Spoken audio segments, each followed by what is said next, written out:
माझे भाऊ म्हणतो मी, आज जे आमचे विधानसभा हळ्याळ म्हणून जे नॉमिनेशन भरलेले श्री सुनील हेगडेजी, मिसेस हेगडे, आमचे सगळे रेडकर साहेब, आमचे चंद्रकांत साहेब, गणपती साहेब आणि इथं हळ्याळ परिसरातले माझे सगळे भाऊ बहीण. मी कन्नडाही बोलतो, पण मी मराठीत काही गोष्टी सांगायला असं बघतोय की तुम्हाला एवढ्या मोठ्या संख्येत बघून आता सगळं ऐकलं. मी सुनील हेगडेजींनी सांगितलं आम्ही कशाला जमलोय. तर आम्ही जमलोय कारण आम्हाला सुनील हेगडेजीचा विजय करायचा आहे. यावेळी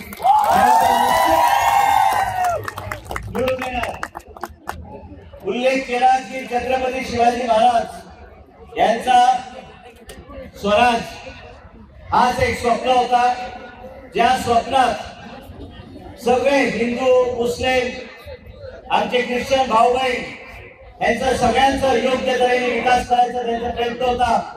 आणि आज आमच्या देशात नरेंद्र मोदीजी हेच काम करून राहिले. म्हणून आम्ही सगळ्यांनी हात वर करून नरेंद्र मोदीजी आणि आमचा भारतीय जनता पक्ष याच त्या स्वराज्याच्या वाटचालीवर चाललेला आहे.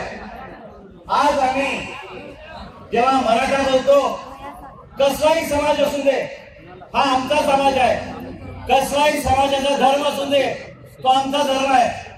आज आम्ही कशाला जमलोय, कारण यावेळी या हळ्याळ मतदारसंघातून आम्हाला या देशपांडेचे खोटे आश्वासन आणि त्याचा पराभव करायची गरज आहे. म्हणून आम्ही इथं आलेलो आहे.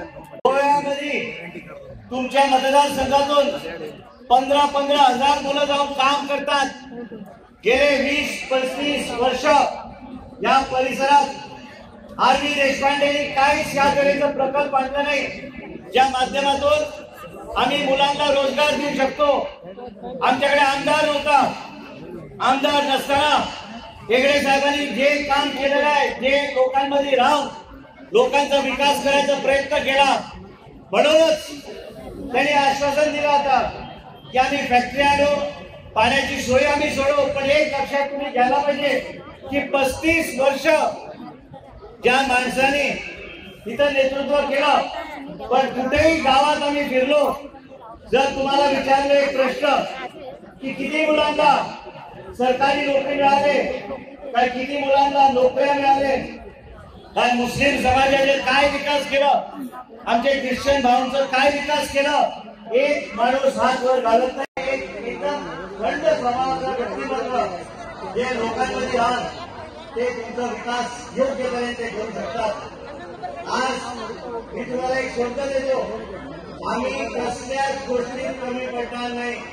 देशपांडेला आमच्या सुनील हेगडे साहेबांनी ऑलरेडी आवाहन केलेलं आहे आणि आम्ही जे काय करायचं आहे, जे काय शब्द मुलांना दिलेले, जे काय महिलांचा विकास असो, काय पाण्याचा विकास असो, हे आम्ही निश्चित त्यांच्या माध्यमातून करायचा आमचा प्रयत्न असतात.